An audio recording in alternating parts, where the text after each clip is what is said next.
Item number 21 Shrimati Nirmala Sitharaman 21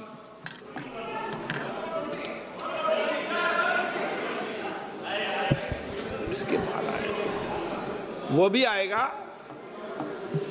Sir, thank you very much, sir. Sir, I rise to move for leave to introduce a bill further to amend the Insurance Act 1938, the Life Insurance Corporation Act 1956, and the Insurance Regulatory and Development Authority Act 1999.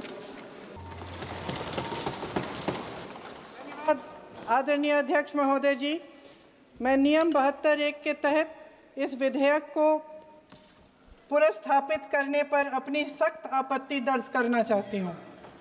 Mahatma Gandhi ग्रामीण रोजगार guarantee कानून पिछले 20 सालों से ग्रामीण भारत को रोजगार देने में और ग्रामीण अर्थव्यवस्था को मजबूत बनाने में सक्षम रहा है।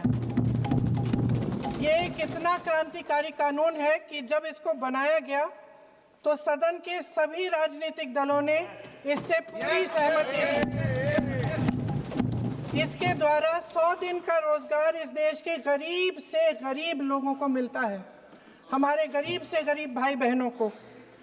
हम सब जनप्रतिनिधि हैं महोदय, जब हम अपने अपने क्षेत्रों में जाते हैं, आप भी जानते हैं, दूर दूर से हमें दिख जाता है कि मनरेगा का कौन मजदूर है। सबसे गरीब होता है, चेहरे पे झुर्रियाँ होती हैं, हाथ मिलाएं तो सर हाथ पत्थरों की तरह। हाँ सर, मैं कर रही हूँ, पहुँच रही हूँ, हाँ मुझे पहुँचने दीजिए। एक मिनट लूंगी, मुझे पहुँचने दीजिए। सर उनके हाथ पत्थरों की तरह कठोर होते हैं क्योंकि इतनी मजदूरी करते हैं। तो सर मेरा जो इस बिल पर ऑब्जेक्शन है, सर ये जो कानून है इसके तहत हमारे गरीब भाई बहनों को जो रोजगार की कानूनी गारंटी मिलती है, जो अधिकार मिलता है, वह इस योजना में मांग के आधार पर संचालित होता है। मतलब जहां जहां रोजगार की मांग है वहां इस योजना द्वारा 100 दिनों का रोजगार अनिवार्य है, देना अनिवार्य है। इसके साथ साथ केंद्र से इसके लिए जो पूंजी जाती है वो भी मांग पर आधारित होती है। यानी कि इस योजना के लिए जितने पैसे जहां भेजने हैं, कितने भेजने हैं, वह जमीनी परिस्थितियों पर आधारित होता है और मांग के आधार पर निर्धारित होता है। सर इस विधेयक की अनुसूची 1 में उपनियम 4(1) और 4(2) द्वारा केंद्र को इजाजत दी गई है कि वह पहले से ही निर्धारित कर लें कि कितनी पूंजी कहां भेजी जाएगी। इससे संविधान के 73वें संविधान संशोधन को नजरअंदाज किया जा रहा है। सर महोदय, इसके जरिए ग्राम सभाओं को इस योजना की मांग की जमीनी परिस्थितियों के आधार पर तय करने का पूरा अधिकार दिया जाता था। आज वो अधिकार कमजोर किया जा रहा है। सर आखिर बात है, एक मिनट, जब आप इस पे पूरी डिटेल चर्चा हो तो आप डिटेल बोलना। इस पे आपकी पार्टी शुरुआत है सर, अभी शुरुआत है। सर जो हमारे संविधान की जो मूल भावना है कि हर एक व्यक्ति के हाथों में शक्ति होनी चाहिए, वही मूल भावना पंचायती राज में है और उस मूल भावना के विरोध है ये जो अधिनियम जो ये विधेयक आ रहा है। सर इस विधेयक के जो प्रबंधन है जिससे रोजगार का जो अधिकार है, कानूनी अधिकार है, वो कमजोर हो रहा है, वो हमारे संविधान के विपरीत है। सर ये हमारे इसी सदन ने ये कानून बनाया और इसी सदन ने ये अधिकार जनता को दिया है। ओके। सर एक और है सर, महात्मा गांधी मनरेगा में 90% अनुदान केंद्र से आता था। इस विधेयक द्वारा ज्यादातर प्रदेशों में अब 60% आएगा, इसको घटाया गया है। ओके। सर इससे प्रदेशों की अर्थव्यवस्था पर बहुत भार होगी और खास तौर से ये वे प्रदेश जिनकी अर्थव्यवस्था पहले से ही केंद्र की ओर से जीएसटी के बकाये के इंतजार में है। ओके, माननीय सदस्य। सर इस विधेयक द्वारा केंद्र का नियंत्रण बढ़ाया जा रहा है और जिम्मेदारी घटाई जा रही है। सर, जो 100 दिन का अधिकार आपने 125 करने की बात की है, लेकिन इसमें वेतन की बढ़ोतरी, आपकी जो मजदूरी की बढ़ोतरी है, इसकी कोई बात नहीं है। माननीय सदस्यों, सर, ये सही बात है कि अभी तक जो बकाया है वो ही पूरा नहीं हुआ है। माननीय सदस्यगणों, मैं आपसे सर, आग्रह आखिरी बात ये है सर कि हर योजना का नाम बदलने की जो सनक है, ये समझ में नहीं आती है। सर, जब जब ये किया जाता है, तो सरकार केंद्र को पैसे खर्चने पड़ते हैं। माननीय सदस्यों, मैं आपसे आग्रह करता हूं, ये सर, आप पोस्टर रख दे नीचे। मैं ये रख दूं? नहीं, आप पीछे वाले माननीय सदस्य, आप 72 में नियम में विरोध कर दें आप। सर, आखिरी पॉइंट है कि बिना चर्चा के, बिना इस सदन की सलाह लिए इस तरह से जल्दी में विधेयक को पास नहीं होना चाहिए। सर, ये विधेयक वापस लिया जाना चाहिए। इसके बदले में सरकार को एक नया विधेयक पेश करना चाहिए। खत्म करूं? महात्मा गांधी जी मेरे परिवार के नहीं थे, लेकिन मेरे परिवार जैसे ही हैं, और इस पूरे देश की यही भावना है सर। सर, इस पूरे देश की यही भावना है। माननीय सर, आखिरी बात यह है कि गहन जांच पड़ताल और व्यापक चर्चा के लिए इसे कम से कम स्थायी समिति के पास भेजा जाना चाहिए, और कोई विधायक किसी की निजी महत्वाकांक्षा, सनक और पूर्वाग्रहों के आधार पर न तो पेश होना चाहिए और न ही पास होना चाहिए। धन्यवाद। माननीय सदस्यगण, professor Saugata Roy. Sir, under Rule 72(1) of the Rules of Procedure, I oppose the introduction of the Sabka Bima Sabki Raksha Amendment of Insurance Laws Bill 2025. So this is another example of Hindiization of legislation in this country. You give the name of the bill in a way that Hindi is introduction, and then the government slogans are incorporated in the bill. ये जो सबकी बीमा, सबकी सुरक्षा, ये सब government का slogan है, बिल का लैंग्वेज नहीं होना चाहिए। Sir, lastly, I want to say that in the insurance sector we are working backwards. Jawaharlal Nehru nationalized the life insurance sector in 56. Indira Gandhi nationalized the general insurance sector in 1972.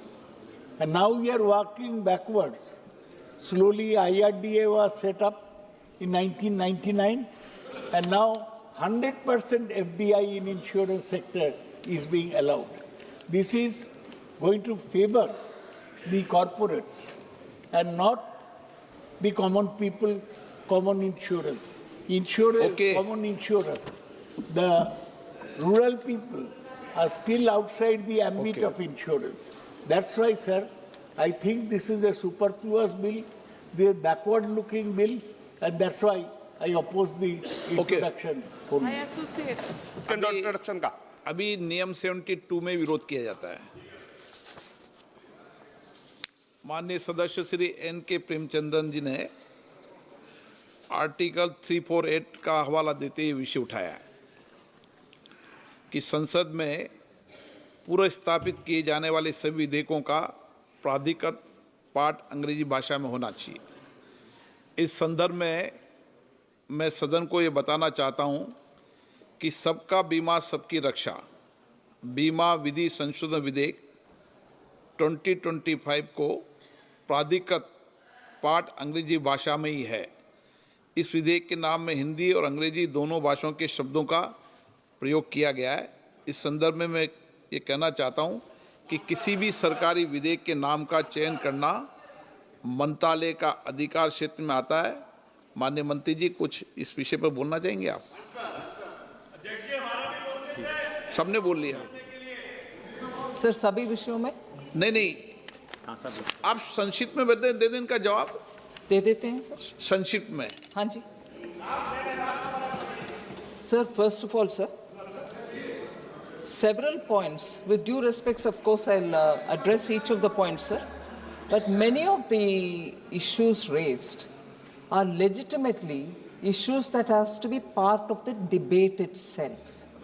To object to the introduction is not, I think, absolutely necessary because you've given time for the discussion and issues such as, and I'm a bit disappointed, issues such as, sir, अधिकार के बारे में ही बात करते हुए, because speaker has asked me to say a few words on it, I'm saying everything is subject to the chair. Everything is subject to the direction given by the chair, and I am also subject to the direction given by the honorable speaker, sir. So with your permission, because you are given, I am going to have to answer this. No need to shout me down. No need to shout me down. It is on the call of the honorable speaker that I've gotten up to give some comments on this. Sir, speaker, sir, आपके अनुमति से आपके बुलाने में मैं खड़े होकर के मेरे पॉइंट ऑफ व्यू बोल रही हूँ. सो आज हालात इस हाउस में ऐसे नहीं होना चाहिए. मैं आपके प्रोटेक्शन चाह रही हूँ, मंत्री हो या मेंबर हो, आपके प्रोटेक्शन के अनुसार ही हम जाते हैं, आपके प्रोटेक्शन के कारण ही हम आगे बढ़ते हैं. क्योंकि आपने बुलाया, मैं I have to say a few things. Many of the points, sir, are very much a part of what the discussion could be on.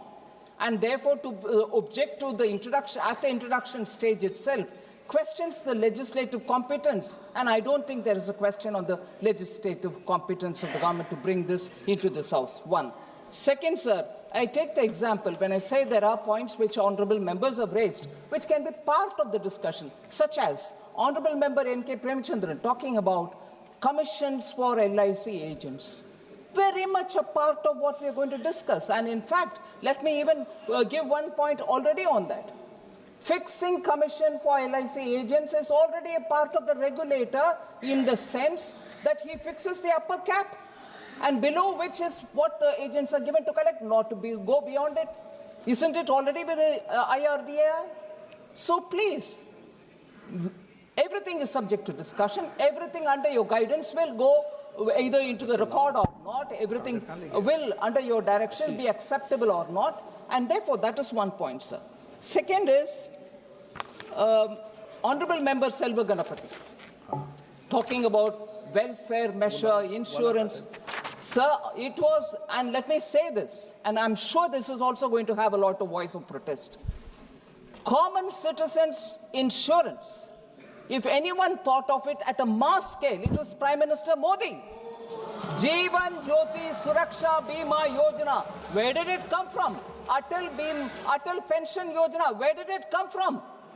These are points, these are common people's insurance coverage being given at a very nominal premium. And that is given by Honorable Prime Minister. That is a scheme, all these are included. All these are included as a scheme by Honorable Prime Minister. And today they want to talk about welfare measure and insurance. Very welcome to talk. And I will say more about what Prime Minister Modi did because of financial inclusion. And that is the reason why in this country, during COVID also, we could give insurance coverage to people. So there are every one of them which are subject to the discussion of this bill rather than question the introduction itself. So with your permission, sir. शाम को जब इस पे चर्चा करेंगे detail 4 बजे, जब detail सारी बात पर चर्चा होगी, आज ही करेंगे. प्रश्न ये कि विधेयक को पुनर्स्थापित करने की अनुमति प्रदान की जाए. जो सदस्य इसके पक्ष में हाँ कहें, जो सदस्य विरोध में ना कहें. मेरे विचार में निर्णय हाँ वालों के पक्ष में अनुमति प्रदान की जाती है. माननीय मंत्री विधेयक पुनर्स्थापित करें.